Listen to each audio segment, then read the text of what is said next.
L'objectiu d'aquesta xerrada serà donar una perspectiva general sobre què significa el patrimoni cultural immaterial i sobretot, la seva salvaguarda, quines mesures s'han de realitzar per tal de protegir i preservar aquest tipus de patrimoni que és nou i com veurem, i d'altra banda també veure què s'ha anat fent a Catalunya, o sigui, quins antecedents tenim d'accions, de legislacions, de projectes al voltant del patrimoni cultural immaterial i els seus antecedents que veurem, i també veure quina proposta hi ha actualment sobre la taula en el marc del Parlament de Catalunya i les accions que està fent el Departament de Cultura a través de la Direcció General de Cultura Popular i la de Patrimoni Cultural. Ja veurem aquestes distincions a nivell d'organigrama del Departament de Cultura. Feta aquesta presentació del que parlarem, primer de tot hem de dir que el patrimoni cultural i material és un nom molt llarg i té uns antecedents també molt llargs. Hi ha una gran quantitat de termes, conceptes que són complementaris, són antecedents, alguns encara estan en vigència a moltes parts del món, a moltes comunitats són d'ús corrent a l'hora de parlar d'aquestes pràctiques culturals que gestionen i que creen i que reinventen constantment les comunitats, com pot ser el folklore, no? El concepte de folklore. El de cultura popular i tradicional, que potser és el que ens sona més. També el d'art popular, tradició popular, arts i tradicions populars. I d'altra banda, tots aquests conceptes que van anar sorgint a partir del segle XIX, segle XX, i que han anat distingint tota una àrea de recerca, d'investigació, d'acció i també de reconeixement per part de les societats, també s'han derivant una qüestió també de posar-ho a l'altura d'altres tipus de patrimoni. No? O sigui, nosaltres tenim entès no, el patrimoni clàssic, material, immaterial, moble, immoble, però tot aquest patrimoni es recrea, que es transmet de generació en generació, sempre havia quedat relegat. I es va anar començant a afegir el terme de patrimoni, també, no? Referir-se a totes aquestes pràctiques vinculades al folclore, a la cultura popular, com a patrimoni, com a manera de prestigiar-la, no? De tenir un equivalent amb l'altre tipus de patrimoni tant natural com cultural. I d'aquí van anar sorgint altres conceptes, no?, que veieu a sota, com per exemple el concepte de patrimoni etnològic, no? Vinculat molt a les accions de l'ecomuseologia, de la museologia francesa, el que se'n deriva també la missió de patrimoni etnològic francesa, i d'aquí va anar arribant també a totes aquestes nocions de patrimoni etnològic. Després la de patrimoni festiu, que potser és la que tenim més coneguda o abordada. Aquí tenim moltes festes que estan declarades com a patrimoni festiu, però és un concepte nostre, diguéssim. Patrimoni festiu, a part de Catalunya, no he trobat massa legislacions, ni accions, ni proteccions que es refereixin a patrimoni festiu. I d'altra banda, a altres parts del món també se n'ha parlat en els termes de patrimoni viu. La UNESCO també, a part de parlar del patrimoni immaterial, també parla de patrimoni viu. I diguéssim que aquí arribem a la noció actual, que és de patrimoni cultural immaterial. Ho he posat d'aquesta forma no esquemàtica, sinó com un conjunt de conceptes, perquè alhora són acumulatius, alhora estan en ús constantment. Per exemple, el terme folklore als Estats Units i al Canadà és molt present a les polítiques públiques. Patrimoni cultural immaterial no és tant com aquí, que potser ara estem legislant. Les accions de folklore a nivell d'investigació, com també del que en diuen de folklore públic, no? Atensar i fer de pràctica professional el folklore, encara és comú. I d'altres conceptes, com el de cultura popular, aquí, a casa nostra, és el que s'utilitza més. Per tant, és un gran magma de conceptes que ens dona entrada a parlar d'un concepte actual, però que fa referència a una gran multitud de termes que hem de tenir en compte. A banda d'aquests conceptes, folklore, moltes vegades s'ha vist de manera pejorativa, la cultura popular també, a nivell de conceptes, la UNESCO va anar treballant des dels anys 70-80, a través també de la WIPO, l'Organització Mundial de la Propietat Intel·lectual, alguna fórmula jurídica internacional per tal de protegir el patrimoni, la cultura, els coneixements de moltes comunitats, sobretot indígenes del sud global, les quals no estaven protegides. O sigui, aquí hem d'entendre tot el tema de les grans empreses multinacionals que utilitzaven els coneixements ecològics tradicionals de moltes comunitats per beneficiar-ne. D'alguna manera, la UNESCO i les organitzacions internacionals i els estats, sobretot del tercer món, van reivindicar a través de la diplomàcia internacional buscar algun tipus de mecanisme que protegís tot aquest tipus de pràctiques i coneixements. I d'aquí ve estirant el fil tots aquests conceptes que us he parlat fins a aterrar el que anomenem com a Convenció de Salvaguarda, important el nom, de Patrimoni Cultural Immaterial. Una convenció aprovada el 2003, però que no va entrar en vigència a nivell internacional quan molts dels estats parts que formaven aquesta convenció van donar legitimitat o van aprovar en els seus parlaments a partir del 2006. O sigui, es planteja als anys 70-80 molts altres conceptes i se'n busca un de consens que serà el concepte de patrimoni cultural immaterial a partir del 2003. Ha rebut moltes crítiques, ja en parlarem, però què entenem? O sigui, la pròpia convenció defineix com ha de funcionar i com s'ha de regular aquest tipus de patrimoni que crea la UNESCO. I el defineix d'aquesta manera. Aquí us he posat amb cites concretes, però la definició textual és aquesta. O sigui, estem parlant d'usos, representacions, expressions, coneixements i tècniques, no? Juntament, o sigui, la part immaterial de la cultura, o sigui, la nostra cultura que anem desenvolupant, recreant constantment, juntament amb allò material, o sigui, no ens deixem de banda només amb lo intangible, sinó també amb allò que creem, els instruments, aquells objectes, aquells artefactes, aquells gegants, aquests instruments, aquells espais culturals, la plaça Mercadal, tot al voltant del nucli històric de Reus, per posar-nos ja amb elements que les comunitats, els grups, però també en alguns casos individus, en aquí podem parlar de pràctiques o coneixements o d'alguna tècnica artesanal o d'algun idioma que potser només té un parlant o d'algú que només conserva aquesta tècnica una persona, que pot ser reconegut com a patrimoni cultural immaterial, no? Però aquí és un punt important perquè reconeixem la part, diguéssim, que construïm a nivell de memòria, a nivell de treballs constant, aquests coneixements que tenim, la part material, però també recalquen molt en què per ser patrimoni ho han de decidir les comunitats, els grups i els individus. Aquí és un punt de canvi, perquè normalment el patrimoni ha estat entès que el distingien aquells experts, historiadors de l'art, aquells arquitectes, aquells arqueòlegs que trobaven X peça, trobaven X jaciment, X patrimoni que era important per a la humanitat. Aquí no, aquí és al revés. No partim del coneixement expert, sinó que és les pròpies comunitats, les pròpies persones que tenen aquest patrimoni, que el reconeixen com a seu i volen que sigui reconegut a nivell local, a nivell nacional i a nivell internacional com a patrimoni d'aquestes comunitats i d'aquí se'n desprenen una sèrie d'accions a fer. Però a més, com us deia, té unes característiques concretes que el fan per ser patrimoni. És transmès de generació en generació. És recreat constantment. Tot el tema de crítica que tenia els historiadors, Hobsbawm, els crítics a nivell d'antropologia, els estudis crítics del patrimoni ja als anys 70, 80, 90, del tema de les invencions de la tradició, aquí ja ho incorporen a la definició. O sigui, reconeixem pràctiques que en un moment podien haver estat perdudes, al cap d'uns anys, per X motius, guerres, en moments de crisis de tot tipus, tornen a recuperar-lo i el recreen per part d'aquestes comunitats. I a més, és això, està interaccionant constantment amb la natura i la pròpia història de les comunitats.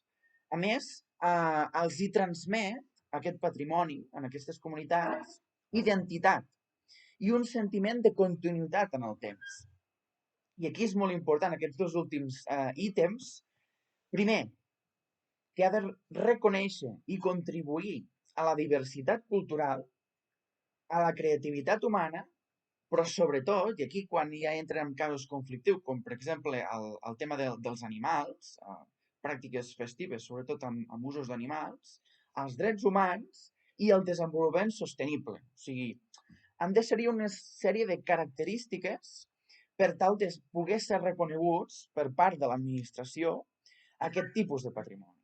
Però a més, a part d'aquesta concepció àmplia de la definició que té la UNESCO d'aquest tipus de patrimoni, ha d'estar inscrit a un tipus d'àmbits molt concrets que són aquests. Primer, tradicions i expressions orals, o sigui, aquí també a nivell de dialectes o llengua, arts de l'espectacle, o sigui, tot el tema de la música, transmissió de la música, transmissió de la dansa, d'espectacles teatrals.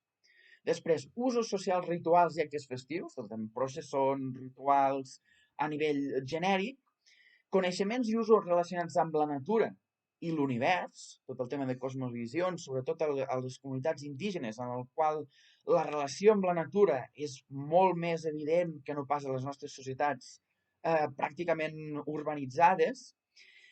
I després, un tema important, les tècniques artesanals tradicionals. Després veurem que la cosa queda bastant repartida amb temes de festes, sobretot a Catalunya. O sigui, el reconeixement a nivell de patrimoni el tenim en festes, però a nivell internacional les tècniques artesanals són molt, molt, molt reconegudes com a patrimoni material. Llavors, això com ho protegim? O sigui, aquest tipus de patrimoni que és recreat constantment, que és canviat, que és dinàmic, que és plural, que reconeix molts tipus d'identitats col·lectives, que té una vinculació amb la natura, quines mesures concretes han de fer les comunitats, les administracions, els museus, els arxius, els tècnics de cultura per tal de protegir aquest tipus de patrimoni. Doncs se'n denominen mesures de salvaguarda. La convenció diu de la part de l'articulat, que és aquesta part de l'esquerra, les mesures de salvaguarda són aquestes, però que si ho veiem a nivell pràctic, podem veure que els museus tenen, diguéssim, pràcticament les mateixes categories per tal de treballar amb el patrimoni més objectual. Sí que conceptualment és diferent, el patrimoni material, al que fan els museus, però només canviant el xip a nivell de concepte, els museus i els arxius i els centres culturals dedicats a aquests tipus de patrimoni poden ser agents actius per tal de protegir aquest tipus de patrimoni. Bàsicament, és el que veiem aquí, tret de la mateixa convenció, que és la identificació, identificar quin tipus de patrimoni tenim, això ja ens ve directament implícit al que marca la convenció de fer, que és els inventaris a nivell de país, a nivell nacional, estan obligats els estats que estan reconeguts a través de la convenció a fer inventaris, no et diu com, ni de quin nivell, poden ser temàtiques a nivell nacional, regional, subregional, comarcal, local, però s'han de fer. Però a més, s'ha de fer investigació, que això vol dir, a més d'inventariar quin tipus de patrimoni, investigar com està la situació d'aquest. Després de la investigació, buscar maneres de protegir-lo, de promocionar-lo, i important també transmetre'l. Aquí també important l'acció que poden fer els centres educatius i tots els agents patrimonials que treballen en educació, arxius, museus, una altra vegada, i també eines per revitalitzar-lo. O sigui, aquí hem vist hi ha processos, poso per exemple el món de la gralla, partien del moment de la transició molts pocs grallers en el país, grallers i timbalers, hi va haver una acció determinada d'impulsar la seva revitalització a través de diferents agents repartits en el territori. Doncs aquí podríem ja veure exemplificat aquest tipus d'acció. I aquí ja ho veiem, o sigui, els museus, en paral·lel, poden fer coses semblants. Aquí a l'arxiu teniu una exposició, doncs també podrien, a través dels registres documentals, audiovisuals i sonors, plantejar accions de salvaguarda del patrimoni material. col·leccionar, investigar, conservar, interpretar, no? Exposar, o sigui, les funcions d'exposició vinculades també a les d'aprenentatge i educació. És una amalgama d'accions que després es tradueixen, després d'una vegada inventariat aquest patrimoni, en el que es denominen els plans de salvaguarda, els plans especials de salvaguarda, en els quals s'avalua el tipus de patrimoni, el nivell de coneixement, el nivell de preservació que té la cosa, i busquen de les accions de salvaguarda que no estan completades o que falten per completar, veure, no, estratègicament com podem gestionar aquest tipus de patrimoni. Llavors, a part d'aquest plan que pot ser local, nacional, internacional, el que és més conegut és una d'aquestes llistes. O sigui, la UNESCO planteja 3 llistes fetes en paral·lel a les llistes de patrimoni mundial, o sigui, tot el tema del romànic, el Gaudí, doncs a nivell paral·lel internacional no només hi ha una llista de patrimoni mundial, sinó que n'hi ha 3. La més coneguda, on hi ha els castellers, hi ha l'Art de la Pedra Seca, hi ha, què més, el Misteri d'Elx, està a la primera, a la llista representativa del patrimoni cultural i material de la humanitat, que aquesta és on hi ha la gran atracció, tothom vol ser patrimoni cultural i material de la humanitat, tothom vol estar en aquesta llista, però n'hi ha 2 més que no són tan conegudes i veurem per què. La llista que requereix mesures urgents de salvaguarda, entre cometes, està pensada per tots aquells països que no tenen una estructura de polítiques culturals i patrimonials suficient per tal de tenir mesures de salvaguarda, tècnics, institucions com arxius, museus, tècnics de cultura disponibles per tal de reactivar aquests tipus de patrimoni i de salvaguardar-lo, hi ha aquesta llista en la qual plantegen accions de cooperació internacional amb pràctiques concretes que estan a punt de desaparèixer. I aquí normalment estem parlant de països del sud global, del tercer món, en el qual hi ha un interès important a nivell de cooperació.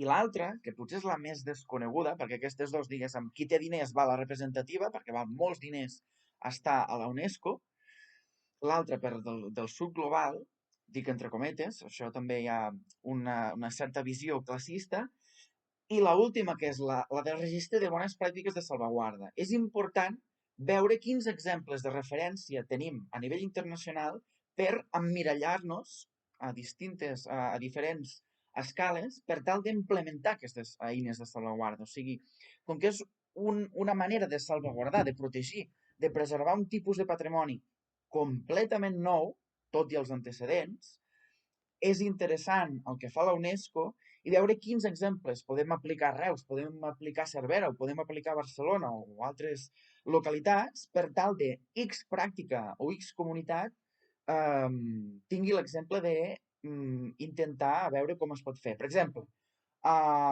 aquí als Països Catalans tenim 2 exemples. Un és una metodologia d'inventari aplicat a reserves de biosfera, que és el del Montseny, en el qual el meu equip de recerca hi va participar i després van entrar a aquesta llista del registre, metodologia per tal d'aplicar en àmbit natural tot el tema de la salvaguarda, i d'aquí també se n'han després que hi hagi interacció entre parcs naturals i antropòlegs que estiguin salvaguardant el patrimoni material. Crec que a Carrutxa s'han estat treballant.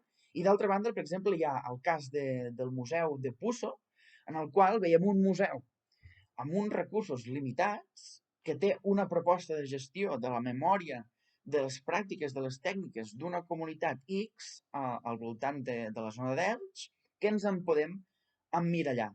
Trobaríem altres tipus d'exemples, com a nivell centres culturals o museus, al qual apliquen la conceptualització del patrimoni cultural immaterial.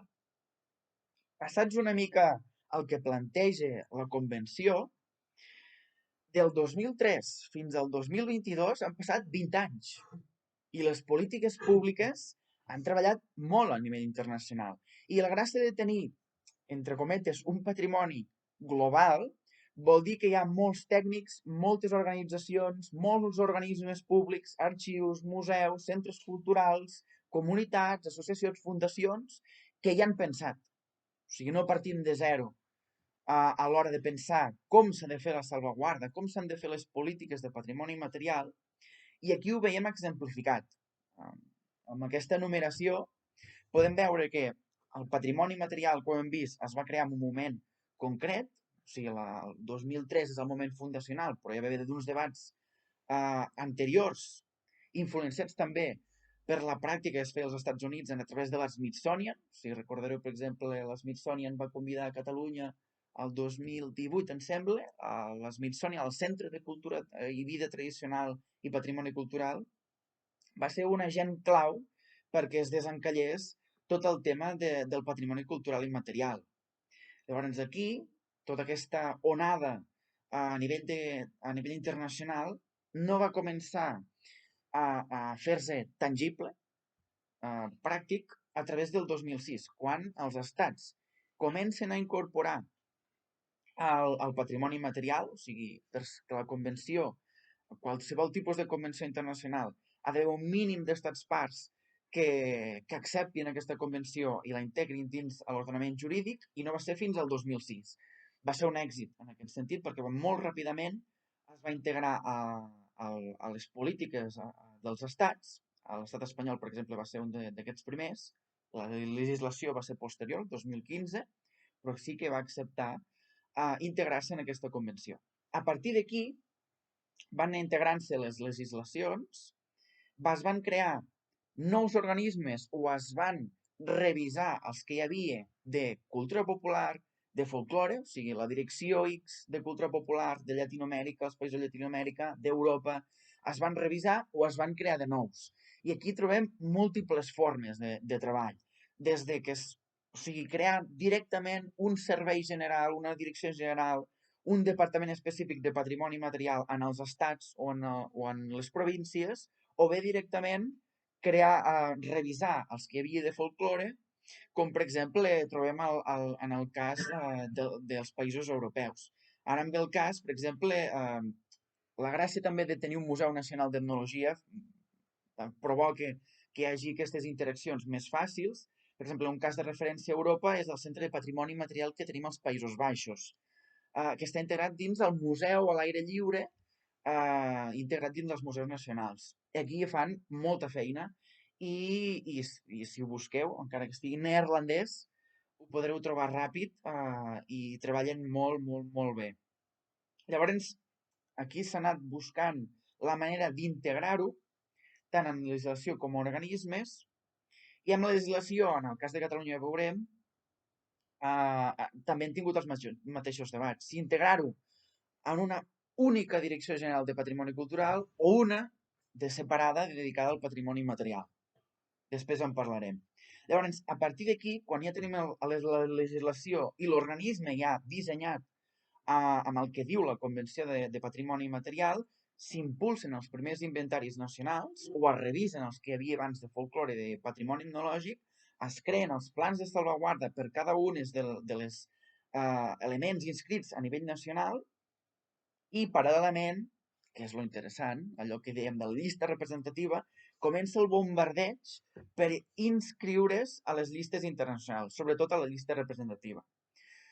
Més en els últims anys, tot el tema de la convenció s'ha anat revisant perquè és una convenció viva, o sigui, com el propi patrimoni immaterial l'hem de concebre com un patrimoni viu i que es va actualitzant, les accions de preservació es van anar actualitzant i és el que se'n diuen les directives operatives, que això ho trobareu a la web de la UNESCO, en els quals cada X anys, cada 3, 4, 5 anys, es van actualitzant a través de les accions que es fan a tots els països. O sigui, allò que dèiem és un patrimoni global, amb les accions de salvaguarda també. I això és molt interessant perquè es retroalimenten museus, arxius, organitzacions, de veure com es pot afinar millor les mesures de salvaguarda.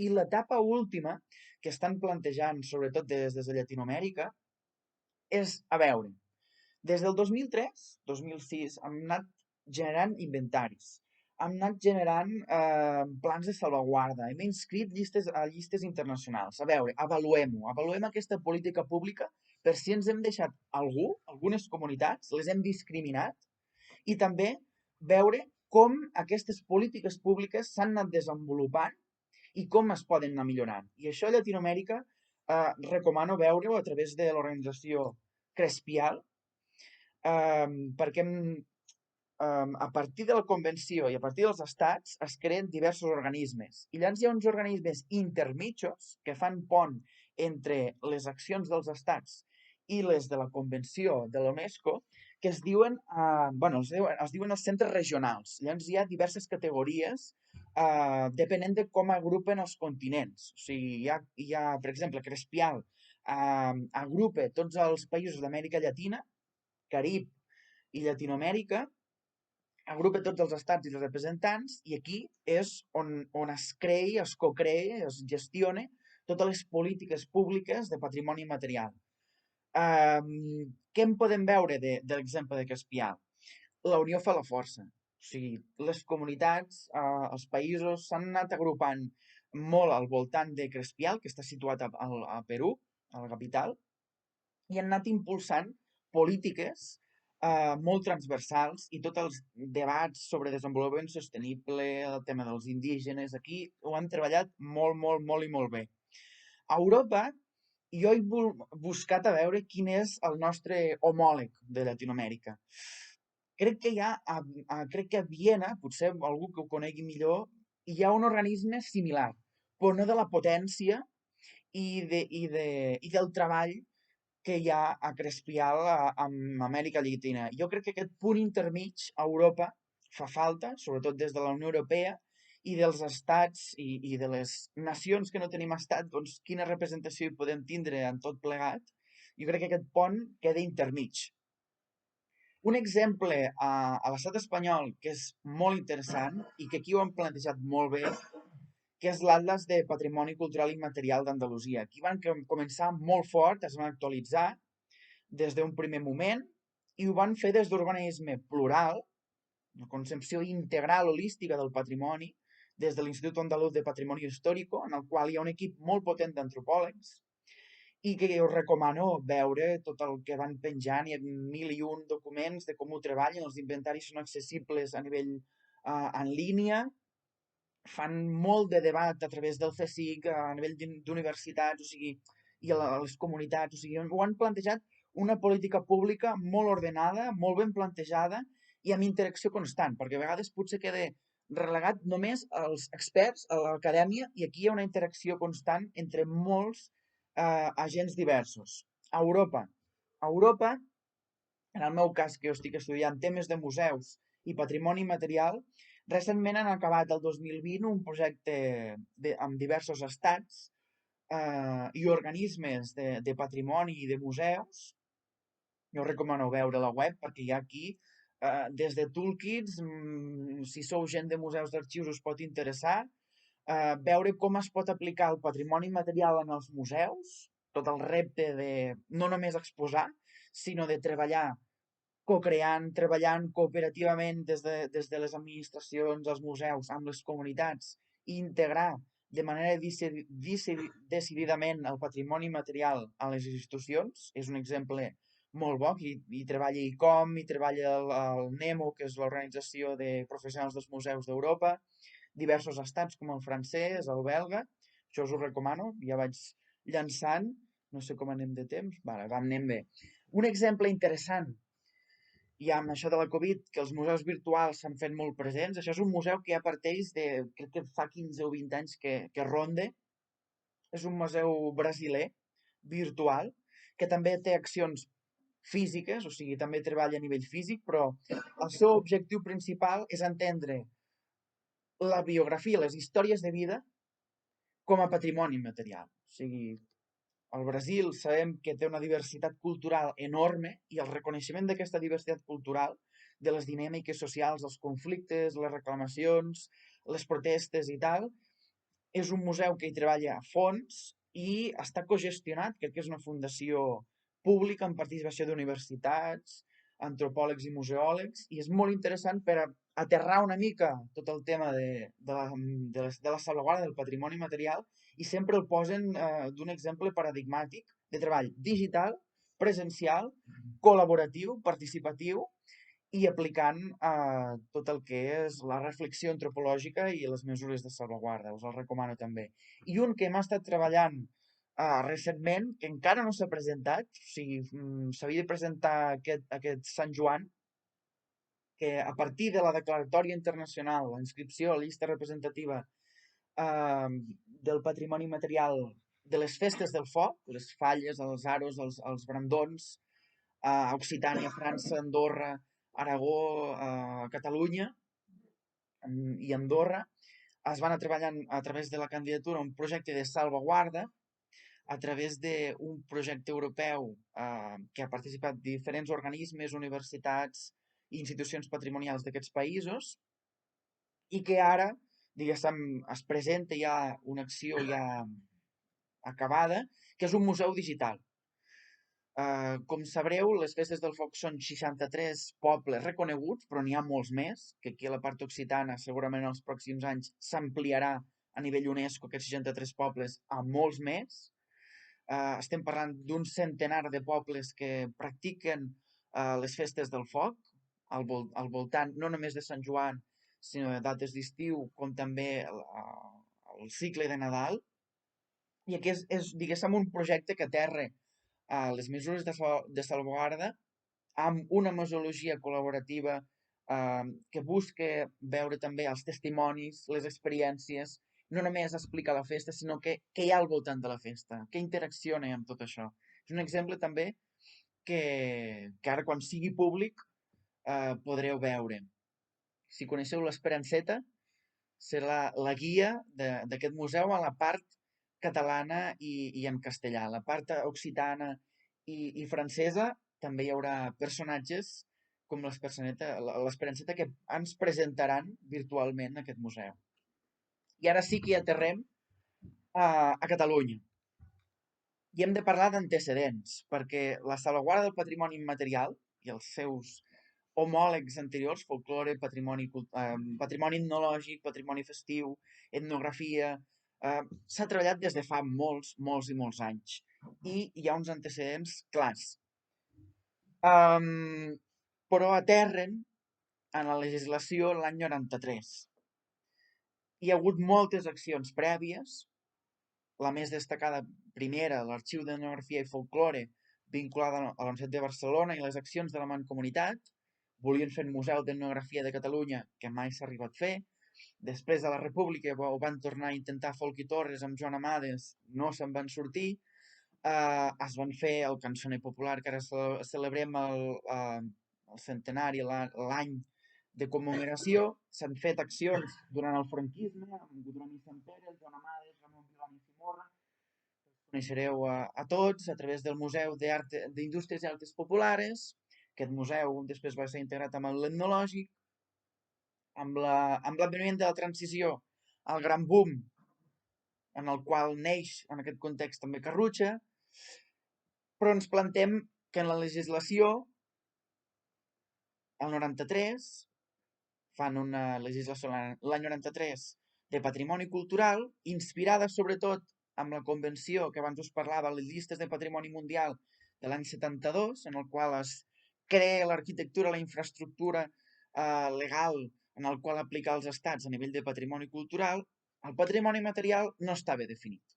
És un concepte més teòric que no pas pràctic aplicat, i aquí distingien, aquesta legislació jo crec que era bastant avançada pel seu temps, distingien el patrimoni com a herència col·lectiva del poble català, això el preàmbul de la llei ho diu molt bé, i a l'articulat distingia 3 tipus de patrimoni. El patrimoni moble, tot el que fa referència a obres, peces i objectes vinculats sobretot a arxius, museus, el patrimoni moble i l'arquitectura, edificacions, jaciments arqueològics, zones d'interès etnològic, ja en parlarem després, i patrimoni material. Però descarregava completament la definició, l'articulació, les polítiques a seguir en patrimoni material a una altra llei, que es va fer uns mesos anteriors. Si aquesta llei va ser del setembre del 93, a la llei del febrer del 93, no, del març, aquí posa març, crec, sí, ho dic bé,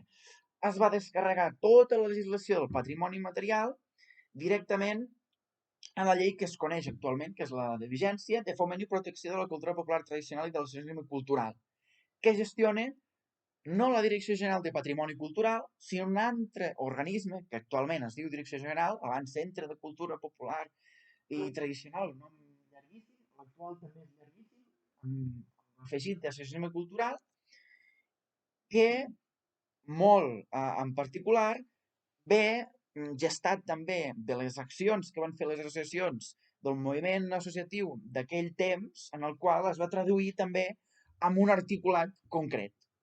Hi ha una amalgama que, per exemple, el Llorenç Prats, que també va ser ja professor jubilat del nostre grup de recerca, va criticar en aquell moment. Una legislació de foment i protecció de la cultura popular i l'associacionisme inspirada, com veieu a l'esquerra, primer amb la UNESCO, la recomanació que va fer l'any 89 de salvaguarda de la cultura tradicional i el folklore, també influenciat pels antropòlegs d'aquell moment, pel govern de França l'any 80, que va fer la missió del patrimoni etnològic, vinculada també molt al Museu d'Arts i Tradicions Populars, que està situat a París. Ara hi ha una reactualització al Mussem a Marsella, que no té, particularment té relació, però ja és una altra història. I, sobretot, del que us deia, de l'acció de l'associacionisme, sobretot de l'any 81, el Congrés de Cultura Tradicional i Popular, en el qual impulsen, com a lobby, una mesura de veure com això es pot traduir també a nivell de l'organigrama de la Generalitat. Com es tradueix? Doncs la llei de patrimoni cultural va per una banda i aquí en tenim una altra. Hi ha coses que s'han fet bé, hi ha coses que s'han fet malament, però aquesta llei ara mateix és un calaix de sastre i ho continua sent.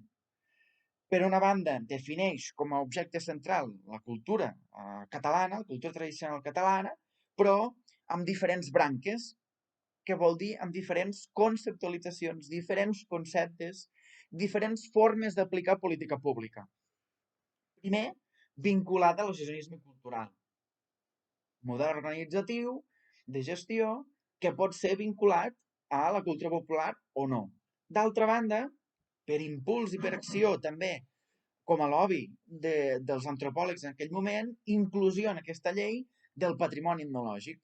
D'aquí es desprèn la creació de l'Inventari del Patrimoni Etnològic i després de l'Observatori per la Recerca Etnològica, que actualment és l'OPEI, l'Observatori de Patrimoni Etnològic i Material. O sigui, per una banda, associacionisme, cultura tradicional per una banda, que té vinculacions amb tota la conceptualització del folklore més conservador, patrimoni etnològic, que era una revolució en aquell moment, i per una altra banda les festes d'interès cultural, tot el tema que venia del Ministeri de Turisme en aquell moment franquista, que es va traspassar i les competències finalment van acabar aterrissant en aquesta llei. A Espanya, el Ministeri de Turisme encara té una línia que és festes d'interès cultural, crec que es diuen. Però d'altra banda també tenen tot el tema de patrimoni material. I d'aquí també se'n desprèn que aquesta legislació aterra amb un organisme públic que és la Direcció General de Cultura Popular i Associacionisme Cultural. Aquí teniu una imatge, que els que coneixereu aquest d'aquí davant és el centre, és el centre de documentació i que, a part del servei de gestió administrativa que té qualsevol organisme de la Generalitat, hi ha dues línies principals d'actuació. Primer, com m'hi he referit, l'IPEC, l'OPEI, Patrimoni Festiu i la UNESCO i el PCI estan gestionats pel Servei de Recerca i Protecció, en el qual tenen dues línies principals, investigació, inventari i documentació, per una banda, i les activacions patrimonials, que, com veurem, poden ser de diferents categories, no només vinculades a la UNESCO.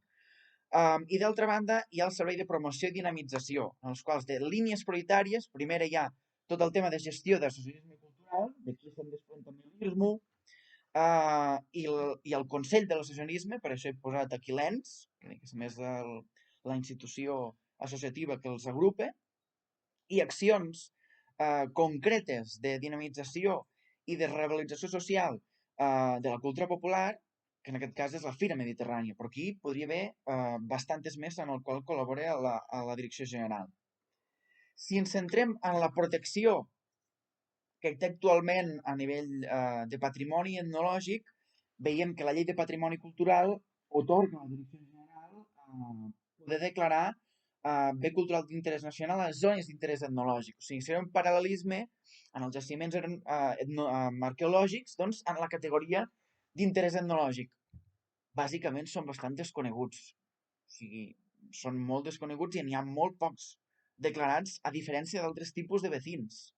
Si observem altres tipus d'arquitectura i tal, en comparativa, és una altra història. I com s'aterra? O sigui, què és això de les zones d'interès etnològic?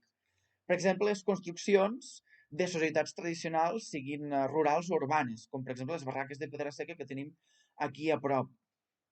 O, per exemple, en entorns urbans, al barri de les Adoberies de Vic. Hi hauria altres elements. I d'altra banda, que és el més conegut, i aquí a Reus també teniu un parell reconegut, que és el patrimoni festiu.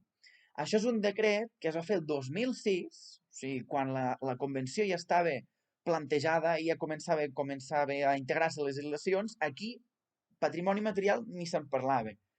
Però es parlava de protegir només les festes, o sigui, una actualització de les festes d'interès local nacional que hi havia a la legislació de l'any 90, una actualització.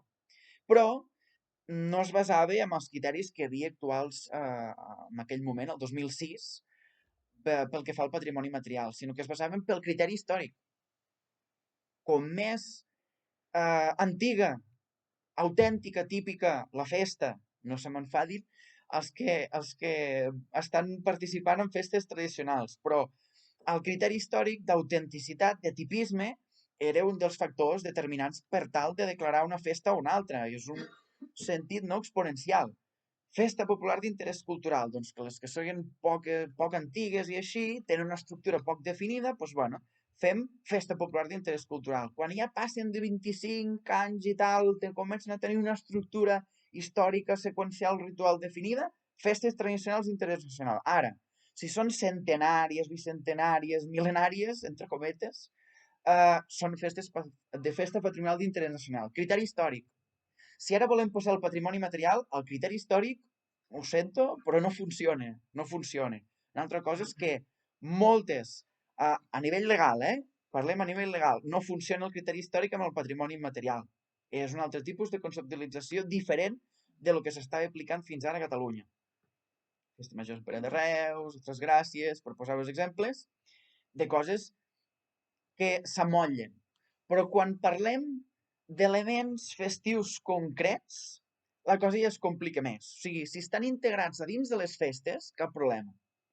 Però quan es volen reconèixer, per exemple, les campanes, o per exemple, bueno, poso aquest exemple perquè és paradigmàtic. O sigui, les campanes es van declarar com a element festiu patrimonial d'interès nacional a nivell de Catalunya només els tocs festius. O sigui, si només hi ha, o sigui, protegir integralment aquest patrimoni, ara mateix no ho és, no ho està. O sigui, només està protegit els tocs vinculats a festes.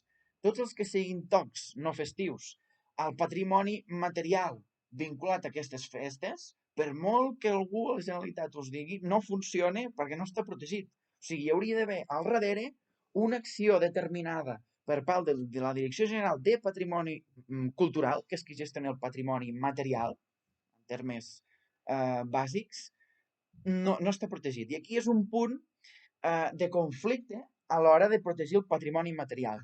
O sigui, això s'haurà d'actualitzar i veure com ho implementem. Llavors, si ens centrem al tema del patrimoni material a Catalunya, vist els antecedents i el que hi ha fins ara. La legislació, com hem dit, hi ha unes generals, hi ha la de patrimoni cultural, gestiona bàsicament el que és el material, i d'altra banda, descarrega tot en la llei de cultura popular i associacionisme. Però hi ha una regulació específica, per exemple, el tema dels bous concrets, a les Terres de l'Ebre hi ha una regulació específica. La del patrimoni festiu que hem parlat ara n'hi ha una altra específica. Però clar, si ens basem en els àmbits del patrimoni material, això sobrepassa el patrimoni festiu. D'altra banda, fa no gaires mesos, la Direcció General de Patrimoni Cultural, avançant-se a tothom, va fer una modificació de la seva pròpia llei de patrimoni cultural, integrant la protecció com a patrimoni material als establiments emblemàtics dels comerços històrics i tal. Llavors aquí, si costa tant una llei de patrimoni material quan sense dir massa directament ja es planteja una protecció en els comerços històrics, és complicat. Llavors, si ho veiem en els àmbits concrets que us parlava al principi de PCI, que diu la Convenció, tot el que és festes, arts de l'espectacle, teatres, música i això, tradicions expressants orals, podríem veure que ho gestiona el Departament de Cultura, però no només cultura popular. Com hem vist, comerços històrics entren també aquí. Però tot el que és particularitats lingüístiques, la pròpia llengua aranesa, la pròpia llengua catalana, hi ha una secretaria específica gestionada d'això. Una altra cosa és que apliquin criteris de patrimoni material, però qui està establint política pública en aquest àmbit no és la Direcció General de Cultura Popular. I després tot el tema de les institucions vinculades a la preservació i la salvaguarda d'aquest patrimoni material està gestionada des de la Direcció General de Patrimoni Cultural. I sortint del marc del Departament de Cultura, quan parlem de tècniques artesanals i de coneixements vinculats a la natura, tot el tema del patrimoni natural i tal, altres departaments tenen polítiques aplicables amb això. I el que ho gestiona més és el Consorci de Comerç, Artesania i Moda de Catalunya. Però només. Tota l'artesania és gestionada d'allà, menys l'alimentària, que és gestionada des del Departament d'Acció Climàtica, Alimentació i Agenda Rural. O sigui, si aquí ens plantegem fer una gestió integral de salvaguarda d'aquest patrimoni material, tots aquests organismes, no només de la Generalitat, haurien d'haver-hi alguna mena d'organisme, consell assessor interdepartamental per gestionar efectivament no només els àmbits, sinó a les institucions que han de salvaguardar aquest patrimoni material, des dels parcs naturals, dels arxius, els museus, les biblioteques, centres culturals, centres cívics. O sigui, aquí estem parlant d'una gestió integral, vol dir molt més enllà de la Direcció General de Cultura Popular.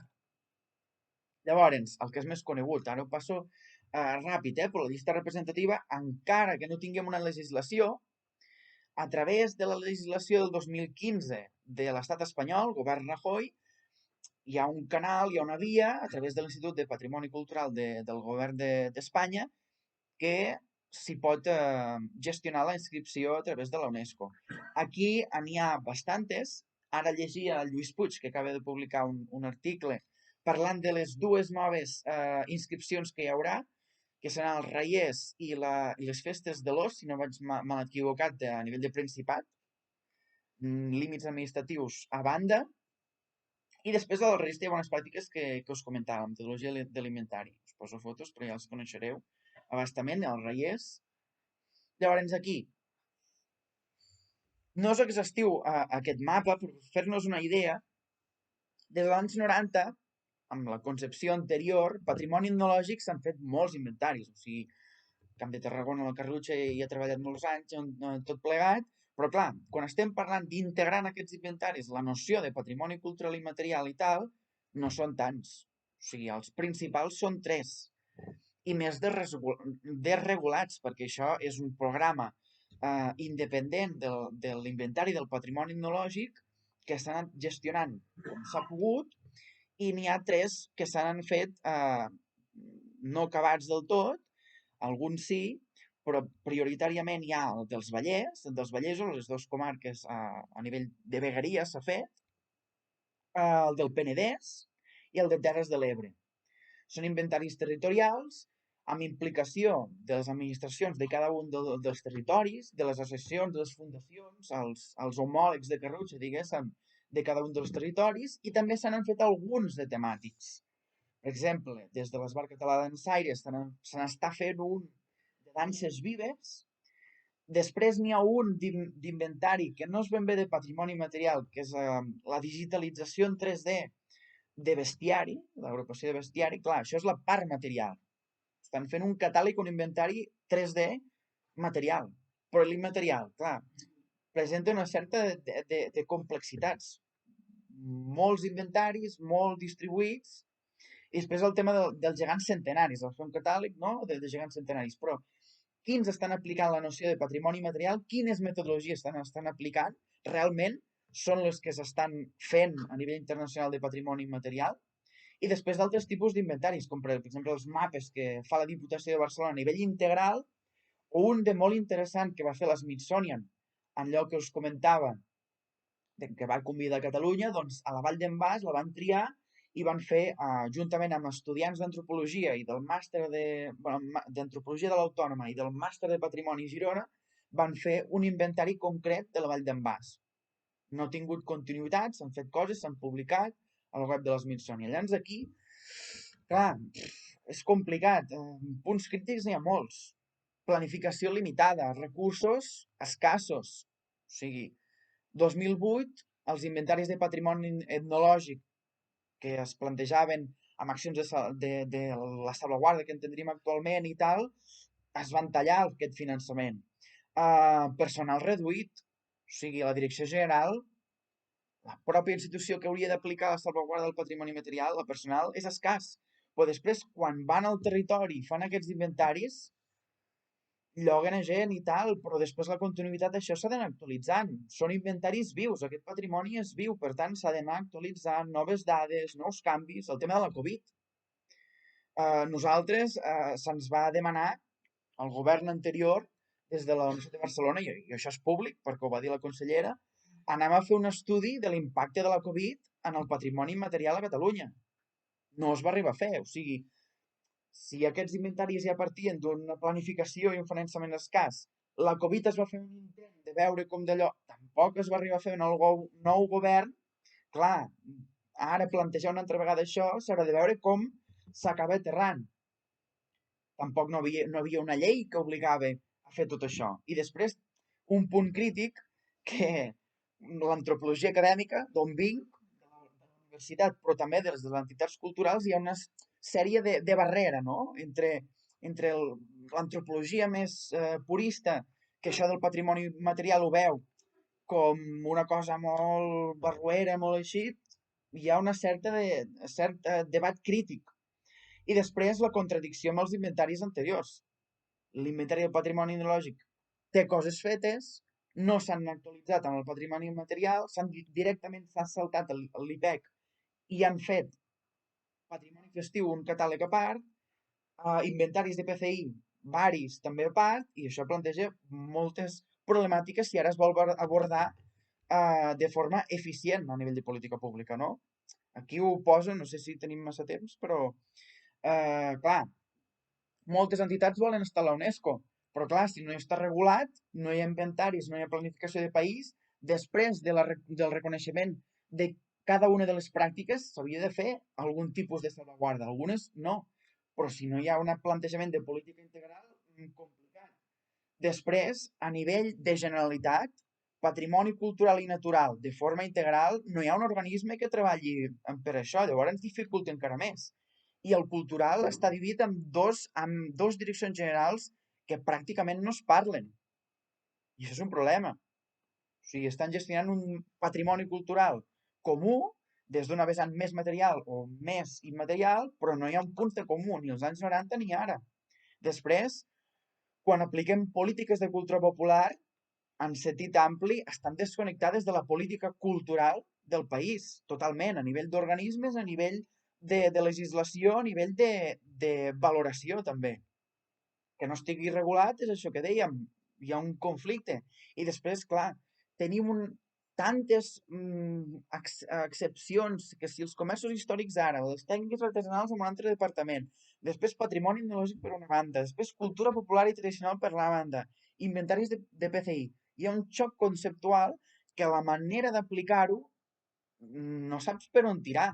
I després un desinterès, això acaba generant a nivell de política pública general. És complicat gestionar tot això. És un peix que es mossega la cua i aquí s'ha de posar una mica d'ordre amb tot plegat, debatre-ho, analitzar-ho. Jo crec que aquesta jornada és interessant perquè afronta aquesta problemàtica de manera clara. I què planteja el govern per fer-ho? A veure, el pla de govern i l'acord de govern eren coses similars, el que es va acordar, entre Junts per Catalunya i Esquerra, ara és una altra situació, el pla de govern, el que ja ha publicat des de fa un any, planteja una revisió integral de la política cultural de la Generalitat. Primer, una llei de drets i polítiques culturals que ja està en marxa, suposo que a les notícies potser ha sortit. Hi ha una memòria preliminar, faran sessions obertes per debatre drets culturals. Nosaltres també hem de ser partíceps d'aquesta concepció. Drets culturals vol dir la comunitat, l'accessibilitat de les comunitats a la participació cultural. Nosaltres, com a membres d'entitats, com a membres actius, com a creadors de patrimoni, com a creadors de cultura, no podem ser l'últim mico en aquesta legislació, sinó que hem de ser un actor clau d'aquesta política pública.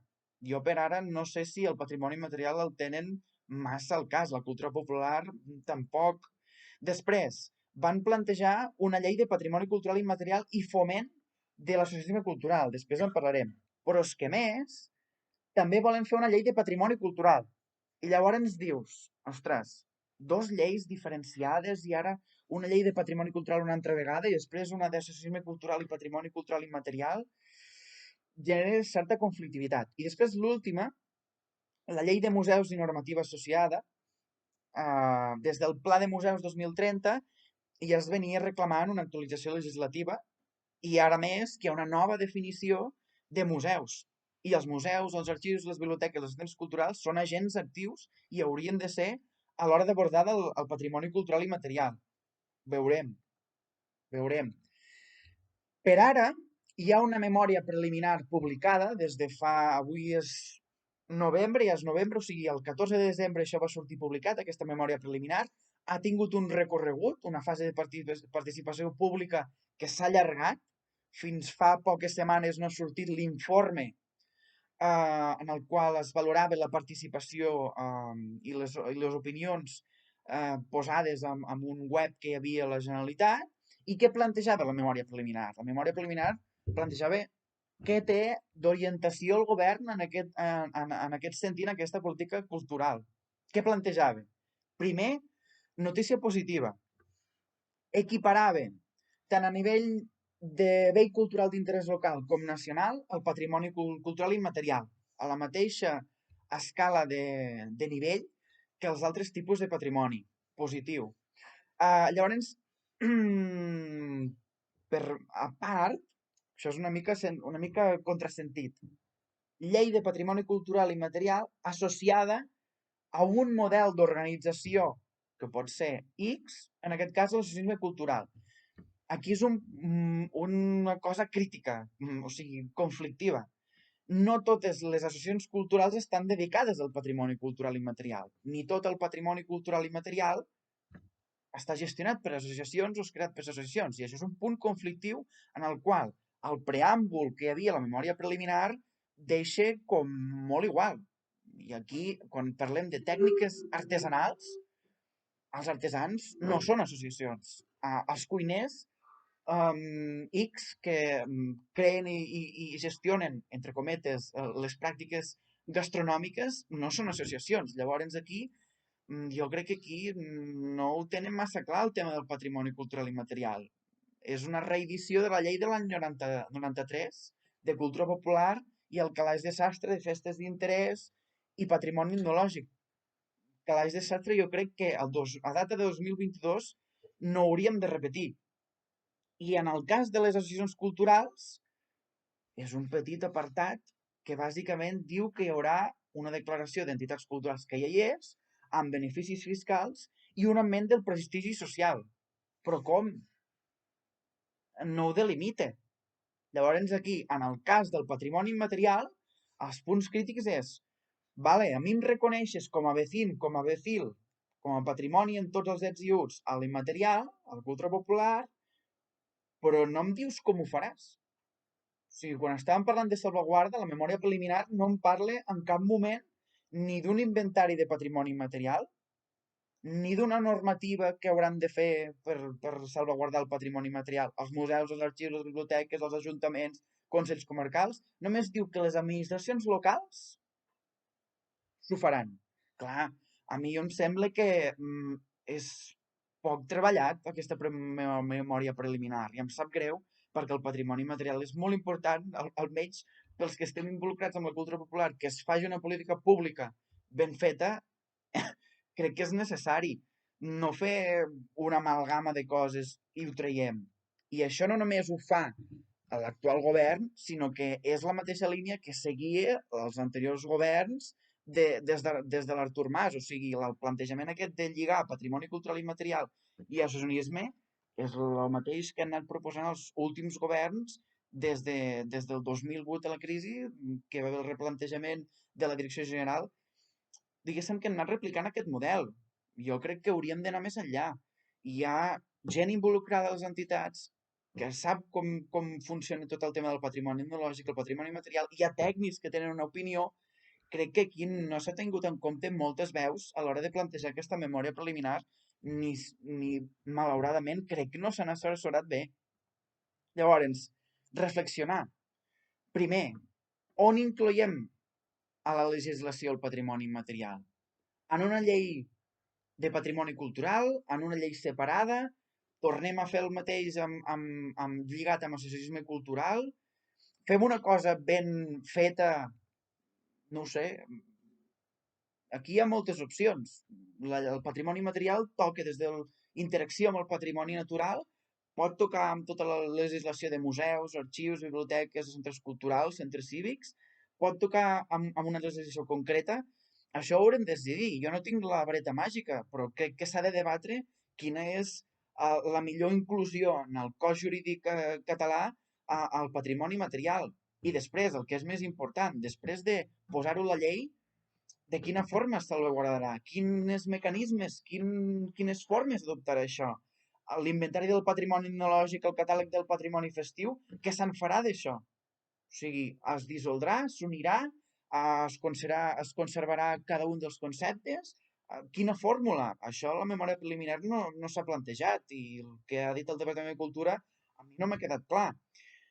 El patrimoni etnològic jo crec que no pot desaparèixer. Hi ha museus d'etnologia, hi ha museus de societat que tenen el patrimoni etnològic com a subjecte. Si el fem desaparèixer de la legislació, aquests museus què faran? No és el mateix el patrimoni etnològic que l'immaterial. Patrimoni etnològic és un patrimoni científic, de l'etnologia, de l'antropologia, amb unes característiques concretes. Llavors, l'inventari que fins ara s'hi dedicava desapareix? No ho sé. La cultura popular. La cultura popular no substitueix el patrimoni material. A Llatinoamèrica continuen tenint legislacions de cultura popular. La cultura popular és la que es crea, recrea, la que fan transversalment i no està lligada amb el patrimoni cultural immaterial. Pot ser que sí, algunes no. No només la cultura popular són festes i tradicions. Són tot tipus de pràctiques de base comunitària. Urbanes, rurals, semirurals.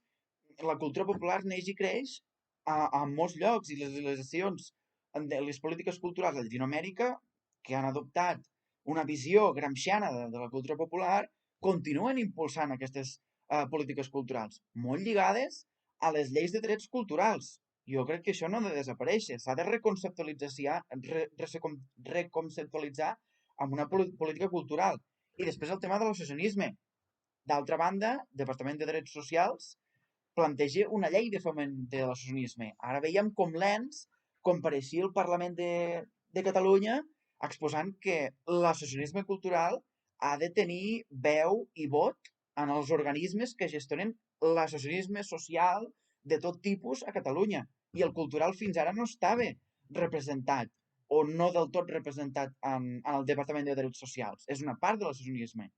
I d'altra banda, crec que hi ha d'haver una legislació, una normativa d'associacionisme cultural. O sigui, aquí no es pot dinamitar tot i ara fem patrimoni material i tot ja queda solucionat. No, no. Patrimoni cultural s'ha de legislar bé, veure com s'interacciona amb altres tipus de patrimoni, sobretot amb la Direcció General de Patrimoni Cultural, que quasi bé no s'hi parla, museus, arxius, tal. D'altra banda, veure què passa amb el patrimoni etnològic. Preguntem als museus, què fem si directament eliminem el patrimoni etnològic de la llei? I després tot el tema de la cultura popular i l'associacionisme. Veiem com queda, o sigui, reflexionem-hi. O sigui, jo aquí Ja per concloure, patrimoni cultural i material vol dir una cosa, ho hem vist, s'ha de salvaguardar d'unes maneres concretes, retroalimentar-se a nivell internacional de les pràctiques, com es salvaguarda la música, com es treballa amb el teatre, com es treballa amb la festa, com es treballa amb les tècniques artesanals, què hi diu l'antropologia, reflexionant críticament sobre aquests processos, retroalimentar-se amb això, però també veure què s'està fent en patrimoni etnològic i en cultura popular i associacionisme. Jo crec que la clau és reflexionar-hi i veure que no tot és tan fàcil i que hi ha d'haver veus expertes i veus tècniques en el si del Departament de Cultura i que siguin interdependents amb tot el que diu el territori. Però ja directament com es planteja Catalunya, jo crec que farà més mal que bé. Crec que, no sé si m'he allargat molt, 5 minuts. Hem vist una panoràmica general de nivell internacional, casos internacionals que són de referència, veure fins ara el que s'ha fet a Catalunya a nivell de Generalitat i veure el que està plantejant el govern. I aquí transmetre reflexions i que cadascú pugui opinar, que és la gràcia de debatre una política pública. I res més. Moltes gràcies i si hi ha oportunitat de preguntes estaré oberta a qualsevol plantejament. Moltes gràcies.